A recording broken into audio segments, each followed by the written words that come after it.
Hello, everyone, and welcome back to the podcast, Finding Your Flow. I'm so excited to have you here. So, I want to welcome you to our new season of this transformational podcast, and it's called My Intuition Made Me Do It. I'm your host, Jennifer Jane Young, and I'm here to ignite inspiration within you.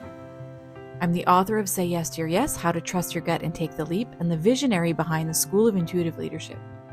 I've dedicated my life to empowering individuals to trust their intuition and lead their lives from that powerful inner wisdom.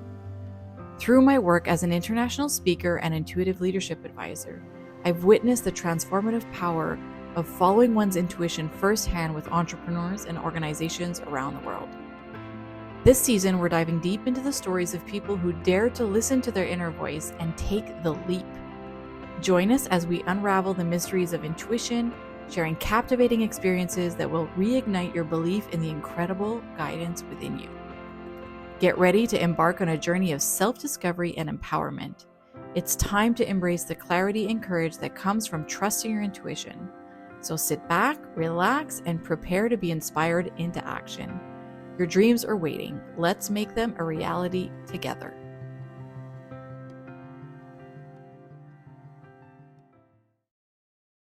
So, Chelsya, it's so nice to have you on the podcast. It's so nice to meet you Thank also. We were just you. talking about how we're in a group Uh, together in the 10th house, which is a really beautiful space for female founders.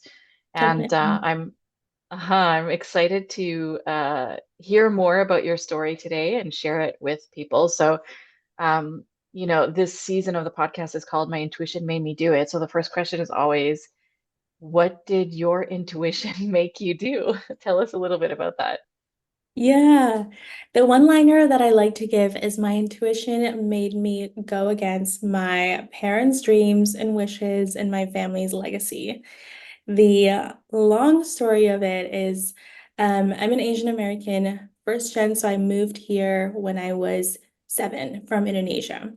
And everyone in my family, um, in my extended family, my cousins, my uncles, they're all doctors. And then my aunts are either engineers or professors for medicine or engineering.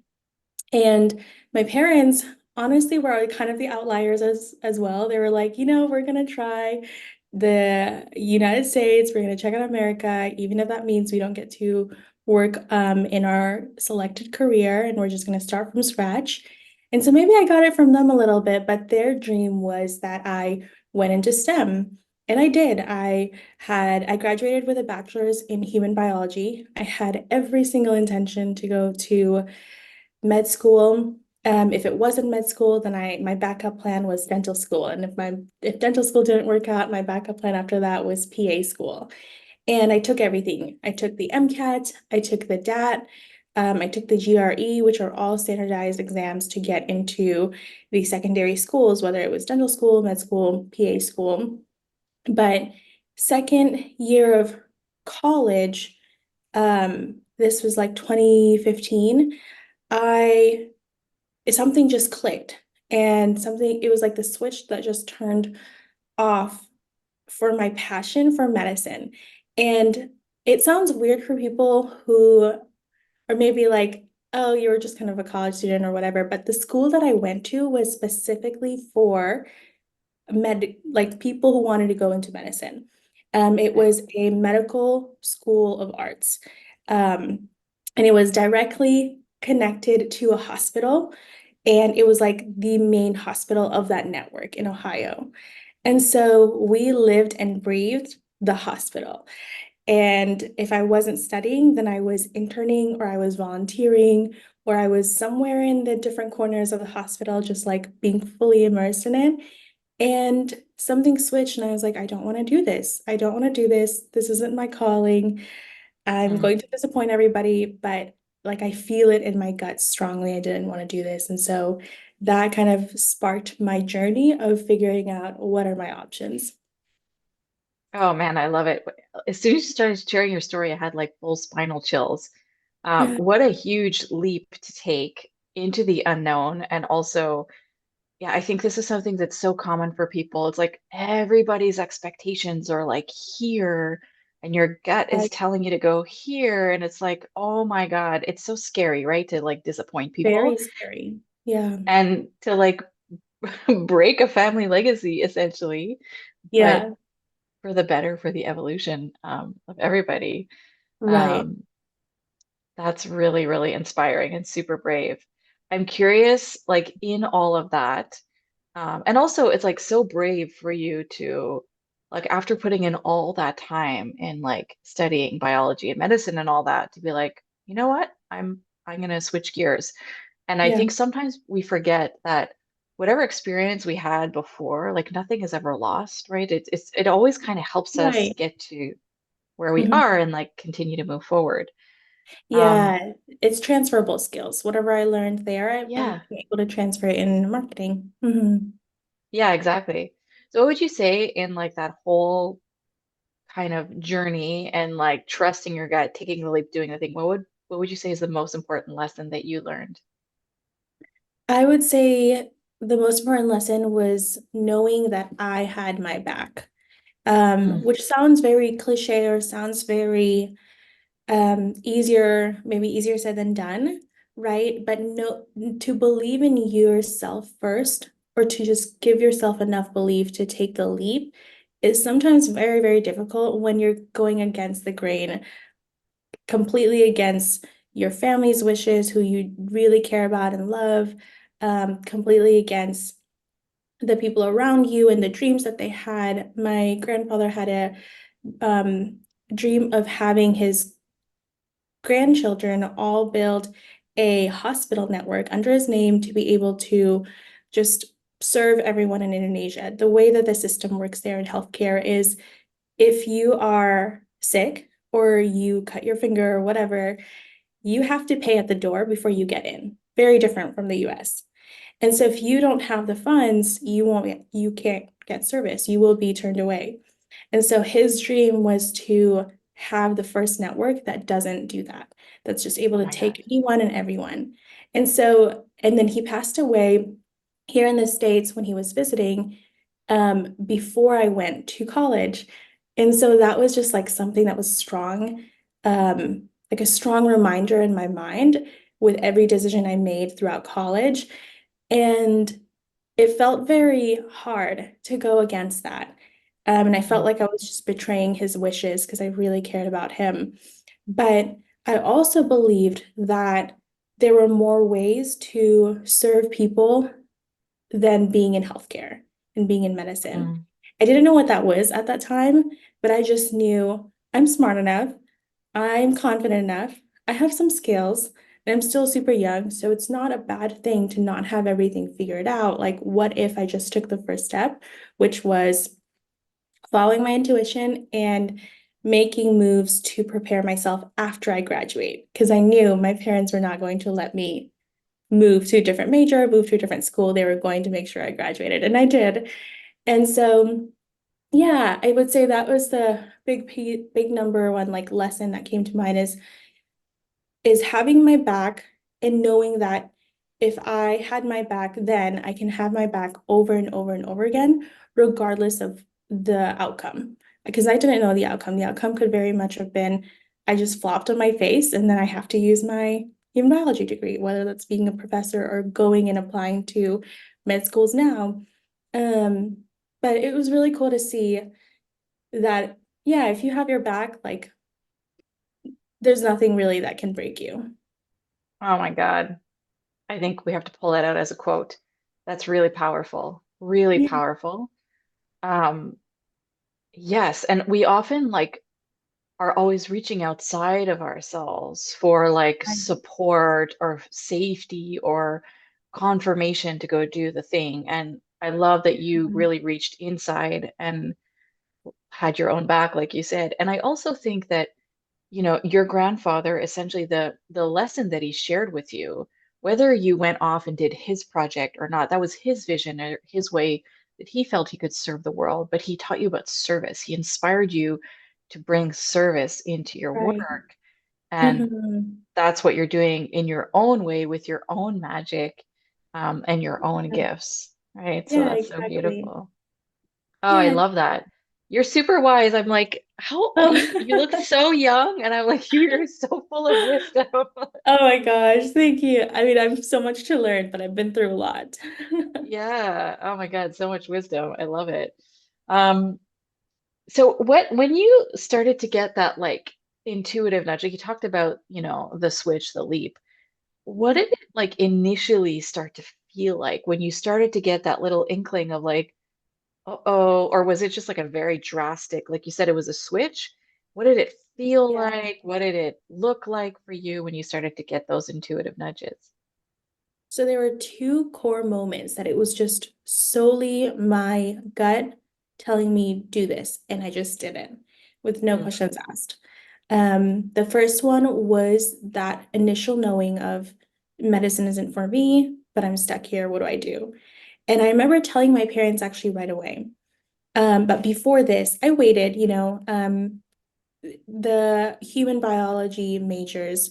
It's a smaller school, so whether you were a freshman, sophomore, junior, senior, like everyone just was new, they knew each other and they were very much connected to each other.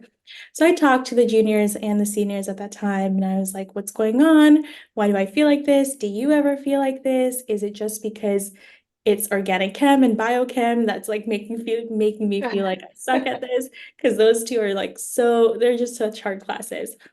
And they're like, no, I mean, you kind of push through it. Like, we all feel like we hate this and there has to be a different way to do this, but you kind of just push through it. And I just did not want to push through it. And I remember at the time I was working as like a student ambassador. And so when potential students would come into the school and get a tour, I would take them on a tour. And one of the stops was the cadaver lab, which were Oh. real cadavers. Yeah. Amazing human beings that donated their body to science. And before, for all of my freshman and my half of my sophomore year, I would be able to just take them through, touch the different veins, touch the muscles, point things to the students because they would just be amazed by that. That moment where I knew this wasn't for me, the next day I had, or sometime after, I had a tour to give.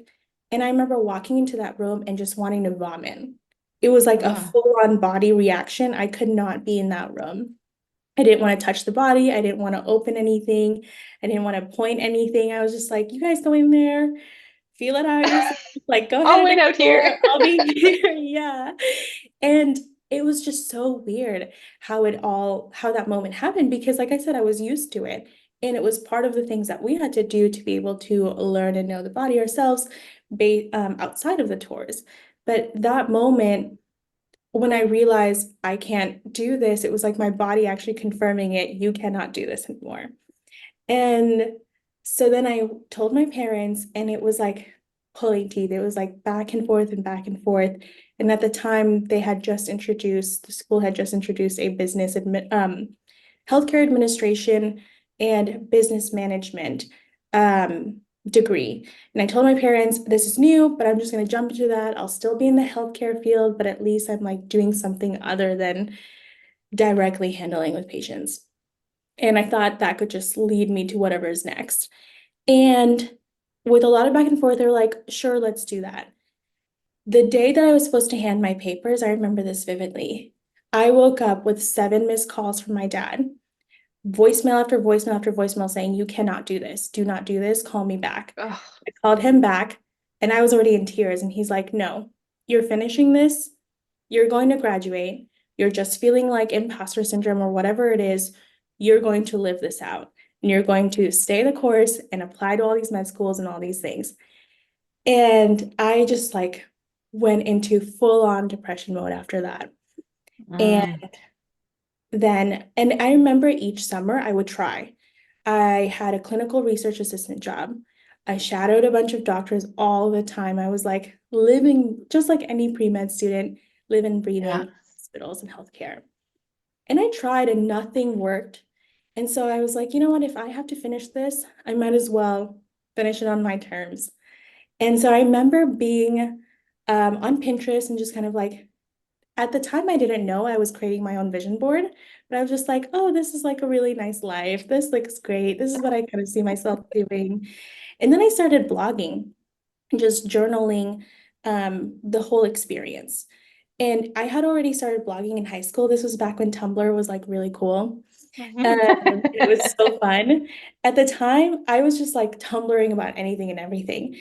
But when this happened, I went on like this deep dive of just sharing my journey of how much I didn't want this, but I'm going to follow through with it. And the evolution of my blog is like such a testament of my journey because it started out as the title was The Anatomy of a Pre-Med. And then it went into The Anxious Asian. And then I went into With Love and Hustle because I was trying to kind of find the love and hustle of medicine, but also finding my own thing. And then it fully evolved into just Chelsya. Like literally, that was Mm. the title, Chelsea. And looking back, it really showed how I just kind of peeled back different layers of myself and figured out what I wanted and what I was doing. And basically, I would say halfway through my junior year, this was the second kind of like nudge that showed up in my life, or for me, was I was like going through and blogging, and people were saying, you should look at social media, you should look at marketing. You're blogging a lot. Like, I just had a bunch of viewers and readers with zero marketing. Thanks to Tumblr. Tumblr did really great at the time.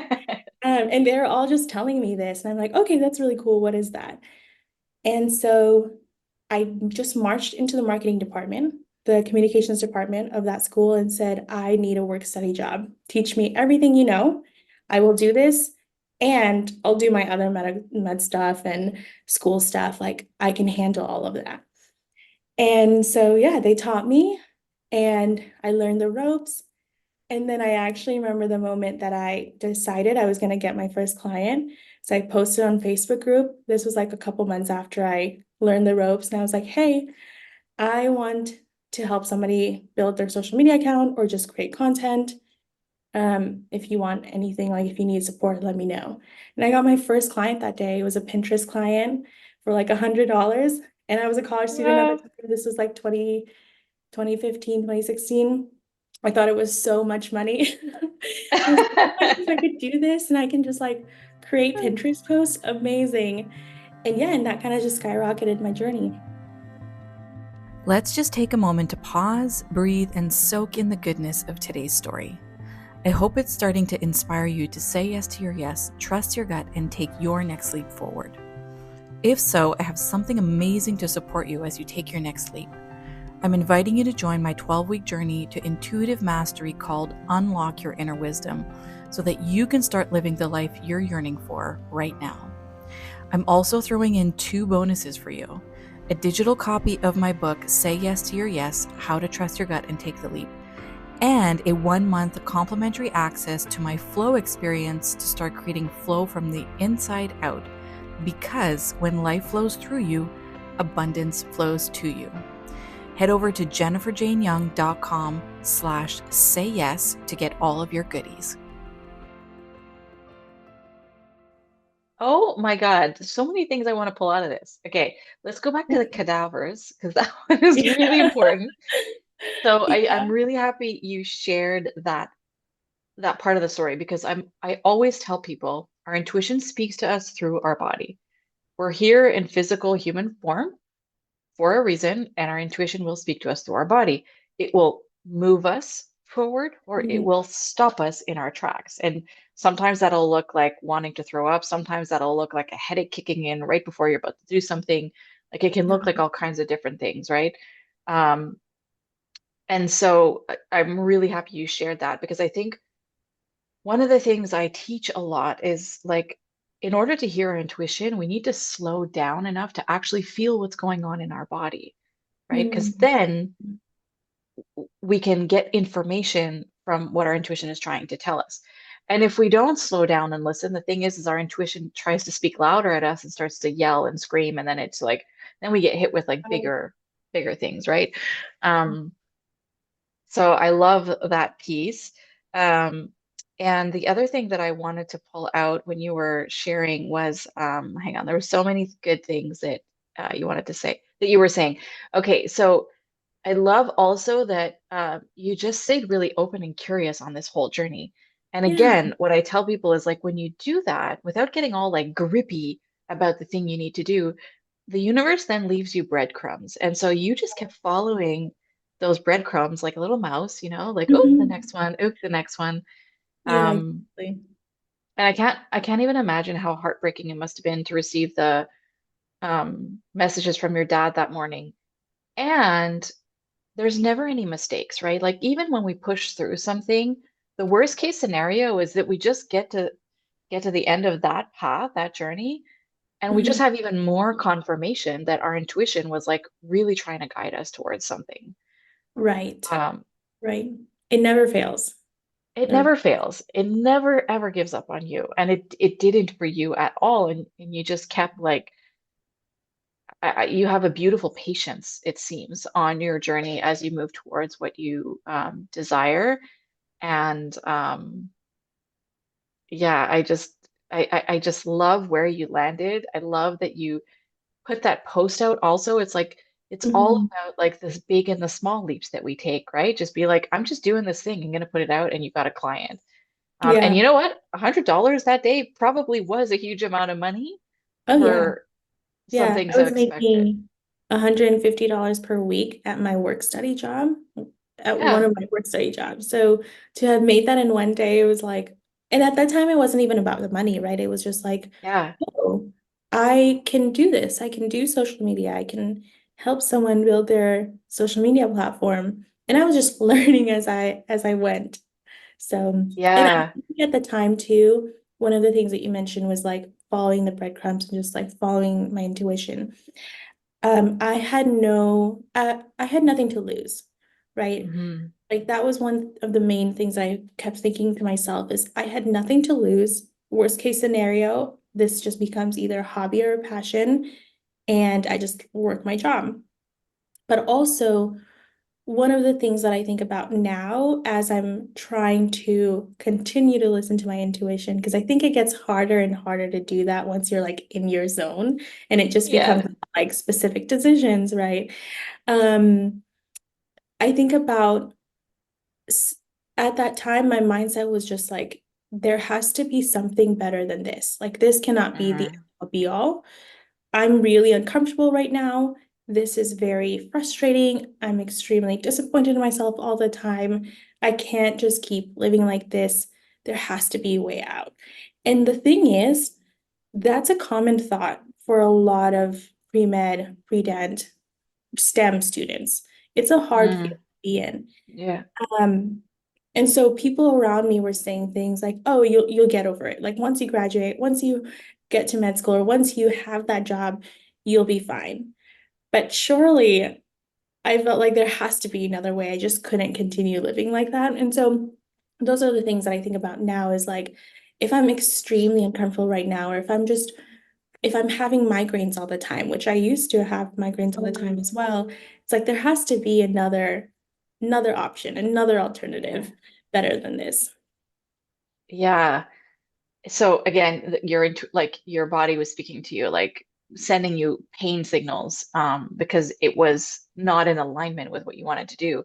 The other thing I love about what you shared in your story that just came back to me is how, after getting those calls from your dad, how you started to feel really depressed.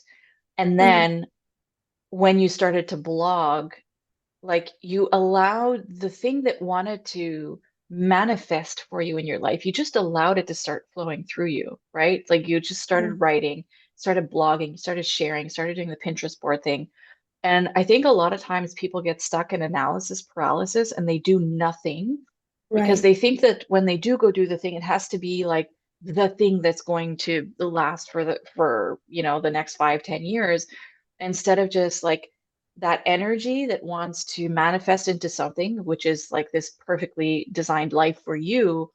It first just needs to start to flow through you and out of you into the world. And there's so many ways in which we can do that, even though the thing we want to do can't be our full-time career right now, or the Right. place we want to live like we can't just go there right now. There's a lot that we can do before that. And so I love that part of your story also. Yeah, and the little things add up to eventually what you want to do. Because if I didn't do any of that, if I didn't, just take action right then and there, it would have taken me a lot longer to where I'm at now. Like I probably wouldn't have an agency now.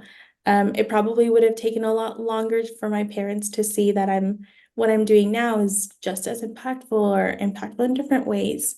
Yeah. Yeah, I think everything has its own timing for sure. So that leads me into the next question. Well, it's like a two-part. I guess the first part is like, before I go into the next question, like, what do your parents say now? Like, what are their thoughts now about all this? Yeah.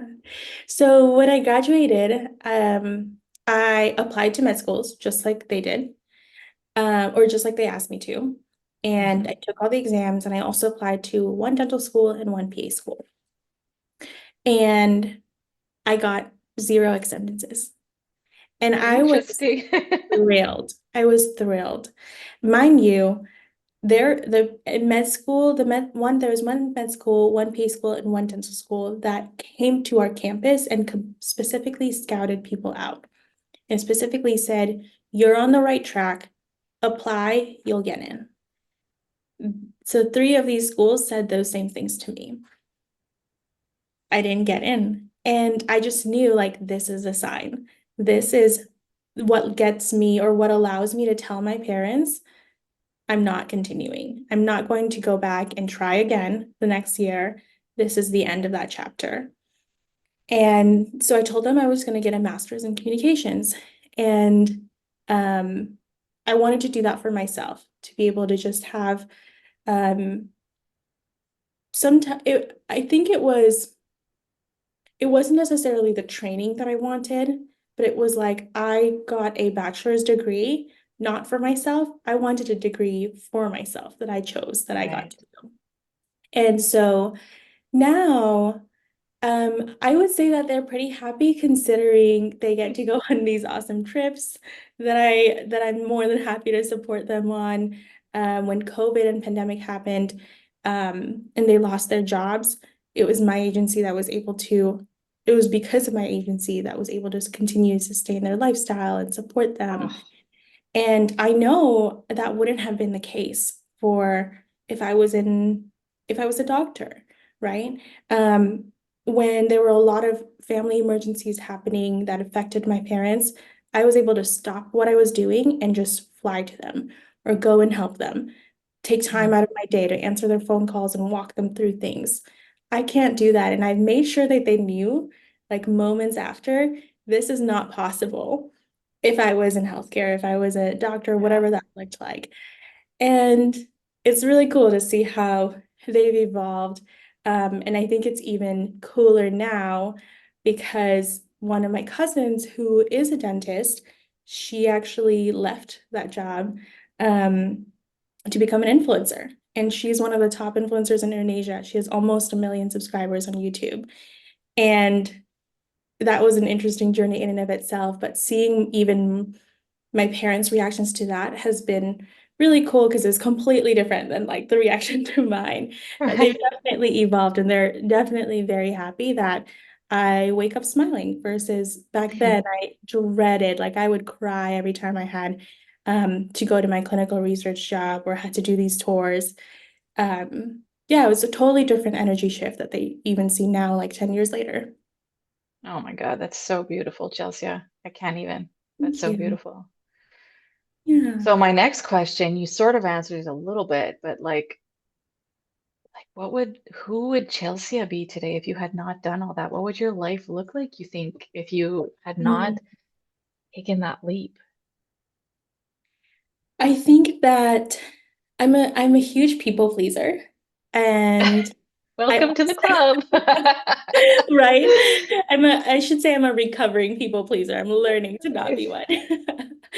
Um, and I also think that I'm very, well, one, I'm super multi-passionate and I can't just like focus on one thing. And so sometimes I think about that and I'm like, oh, I feel like I could have done it. I feel like I would have, oops, I feel like I would have been happy. I would have loved, I would have loved being with patients. Like the favorite thing that I like to do now is just being with my clients and helping them. And so I feel like I would have loved and thrived that one-on-one interaction, and just seeing the impact. Mm, But I don't think my soul would have felt fulfilled I think I would have always just asked, what if? Like, what does that look like? What, and especially now in today's society where that's pretty much more of the common like next step for many Right. students, college, high school, many, this is like the main thing that people pivot to. And so I Yeah. would have felt a lot of regret of not trying, but I Mm. would have just been in the healthcare field like the rest of my family. Oh my goodness. And we would not have your magic out in the world, I think is the most important thing Yeah. to realize with all that. So let's say there's someone listening to this today and they're like, oh my God, they're getting a light bulb moment. They know they need to do a thing, whether it's similar to what you did or something completely different. What would you say, would be a piece of wisdom that you would want to share with someone who is getting an intuitive nudge, wanting to take the leap, but maybe they're stuck in fear or they're overthinking it? Hmm. I would say I'll offer two things. One more logistical and Hmm. tactical, and then one more of just like something that you think would make sense. Like the first thing that came out of my mind was just like knowing that you've made it this far, you have all these skills, you'll be able to bounce back if it feels like you failed. If you failed at something, if you took the leap and it didn't go the way that you wanted it to, that's not failing. That's just, Hmm. you just figured out, okay, this didn't work. What else can? Like it's just one Yeah. less thing. Oh, that was my dog. I'm sorry if you heard that. It's okay. I'm really surprised that these guys have not moved or barked. Okay, It's he all just good. did like his little shakes. The bell just was ringing. Okay. Um, yeah, you have your back, and the skills that led you to this moment is what's going to be able to support you if it feels like whatever decision you made didn't go the way that you wanted it to go. And so you can Yeah. always go back and either pick up where you left off or try something new. Hmm. But if you're feeling the same feelings that I felt, there's nothing worse than not taking action because your whole body, your mind, you're just always thinking about what if I just did that? So what if you did? The logistical part of me wants to say, write out all of the possible scenarios that gives resistance and hesitance to taking action and to following your intuition. And then ask yourself, okay, if this worst case scenario one happened, what is my answer to that? What would I do? Worst case Right. scenario two happens, what would I do? And when you write it in that way, you actually kind of see, okay, that might be a little bit scary. That might be very disappointing or maybe embarrassing, but I'll actually live through it. Like that may Yeah. be better. That response in that scenario may be better than than the situation that I'm in now. And so I definitely made a lot of pros and cons lists at that time. I wasn't wise enough then to kind of see through what the future looked like. I just was like, something has to be better than this. So let's keep crawling out of this and keep figuring it out. But that's what I Yeah. would recommend now is like, if you're very like logical and trying to see what are the different options and what could happen, write it out and see what would happen and how Yeah. that would affect you. And you'll That's actually such a, not as bad. yeah, exactly. And it's such a great practice because it actually shows our nervous system, proves to our nervous system that we are super resourceful and we can handle it. And like you said, you have your own back. So I love those two things so much. If someone is listening and first of all, they're like, oh my God, Chelsea needs to do my marketing. Or they're listening and they just like really connected to your story and want to reach out to you somehow and connect. And we're going to share these links in the show notes as well. But do you want to just kind of share like what is the best way to connect with you and where people can find Yeah. you? Yes, absolutely. You can find me at Chelsea E. Ashley on Instagram, Or you can also go to chelsya.com and then it'll link you to all my sites or just my contact info. But yeah, if you're going through this and you just want someone to listen or someone to bounce ideas off of, or just to tell us that you liked this episode, I'd love to hear it. Definitely reach out. Awesome, awesome. So we're going to share those links. My sense is that you're more on Instagram, so I'll probably encourage people to go Yes. connect with you there.